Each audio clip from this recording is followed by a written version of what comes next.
ನಮ್ಮ ತಿಪ್ಟೂರು ಶಾಸಕರಾಗಿದ್ದಂಥ ನಾಗೇಶ್ ಅವರು ನನಗೆ ಭಾಳ ವಯಸ್ಸಿಂದ ಪರಿಚಯ. ಮಂತ್ರಿಯಾಗಿ ಕೆಲಸ ಮಾಡಿದರು. ಒಳ್ಳೆ ಎಜುಕೇಷನ್ ಮಿನಿಸ್ಟರ್ ಆಗಿ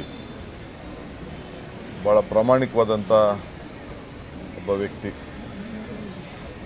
ನನಗೆ ಬೆಳಗ್ಗೆ ತಾನೇ ನಮ್ಮ ವಿರೋಧ ಪಕ್ಷದ ನಾಯಕರು ನನಗೆ ತಿಳಿಸಿದ್ರು ಈ ರೀತಿ ಆಗಿದೆ ಅಂತೇಳಿ. ಸೊ ಎಜುಕೇಷನಲ್ಲಿ ದೊಡ್ಡ ಶಿಸ್ತನ್ನು ತರಲಿಕ್ಕೆ ದೊಡ್ಡ ಪ್ರಯತ್ನವನ್ನು ಮಾಡಿದ್ರು. ವಿಶೇಷವಾಗಿ ನಾನು ಯಾವಾಗ ನುಣಂಕೆರೆಗೆ ಹೋಗ್ತಿದ್ದೆ, ಆ ನುಣಂಕೆರೆ ಮಠದ ಎಲ್ಲ ಕಾರ್ಯಕ್ರಮದಲ್ಲೂ ಕೂಡ ನನ್ನ ಜೊತೆ ಪಾಲ್ಗೊಂಡು ನಮಗೆ ಎಲ್ಲ ಸಂದರ್ಭದಲ್ಲೂ ಕೂಡ ಸಹಕಾರಿಯಾಗಿದ್ದರು. ಸೊ ಇವತ್ತು ಅವರ ಕುಟುಂಬ ಕೂಡ ನಾನು ನೋಡಿದೆ. ಯಾರು ಧೈರ್ಯ ಕಳ್ಕೊಳ್ಬಾರ್ದು.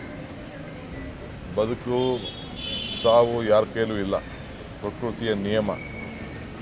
ಸೊ ಆ ನಿಯಮದಲ್ಲಿ ನಾವೆಲ್ಲ ಕೆಲಸ ಮಾಡಬೇಕಾಗ್ತದೆ. ಆದರೆ ಅವರು ಮಾಡಿದಂಥ ಅನೇಕ ಒಳ್ಳೆಯ ಗುಣಗಳು ಇವತ್ತು ಕೂಡ ಇದೆ.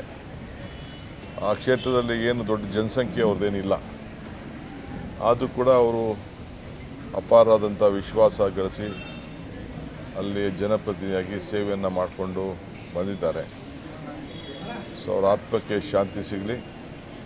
ಸರ್ಕಾರ ಕೂಡ ಅವ್ರಿಗೆ ಏನು ಒಂದು ಗೌರವವನ್ನು ಕೊಡಬೇಕು, ಅವ್ರಿಗೆ ಆ ಗೌರವವನ್ನು, ಸರ್ಕಾರದ ಗೌರವ ಎಲ್ಲ ಥರದ್ದು ಕೂಡ ಅವ್ರಿಗೆ ದೊರೀತದೆ. ಸೊ ಅವರ ಎಲ್ಲ ಅನ್ಯಾಯಿಗಳು, ಅವ್ರ ಪಕ್ಷದ ಕಾರ್ಯಕರ್ತರು, ಅವರ ಬಂಧುಗಳು ಎಲ್ಲರೂ ಕೂಡ ಭಗವಂತ ಒಳ್ಳೇದು ಮಾಡಲಿ ಅಂಥೇಳಿ, ಅವ್ರಿಗೆ ಇದನ್ನು ತಡ್ಕೊಳ್ಳೋಂಥ ಶಕ್ತಿ ಸಿಗಲಿ ಅಂಥೇಳಿ ನಾನು ಪ್ರಾರ್ಥನೆ ಮಾಡ್ತೇನೆ. ಸೊ ಇವತ್ತು ನಾನು ಅಸೆಂಬ್ಲಿಲಿ ಕಾರಣದಿಂದ ಅವ್ರಿಗೆ ನಮನವನ್ನು ಸಲ್ಲಿಸಲಿಕ್ಕೆ ಆಗ್ತಾಯಿಲ್ಲ ಇವತ್ತು. ಏಕೆಂದರೆ ನಾನು ದೆಹಲಿಯಲ್ಲಿ ನನ್ನದೊಂದು ಸಭೆ ಇದೆ, ಹೋಗಬೇಕಾಗಿದೆ.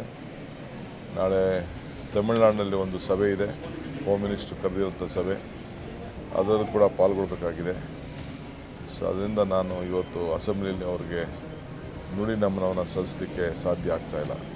If you like this video, ಬೇಗ ಲೈಕ್ ಮಾಡಿ, ಕಾಮೆಂಟ್ ಮಾಡಿ, ಶೇರ್ ಮಾಡಿ ಹಾಗೂ ಯೋಯೋ ಟಿವಿ ಕನ್ನಡವನ್ನು ಸಬ್ಸ್ಕ್ರೈಬ್ ಮಾಡಿ.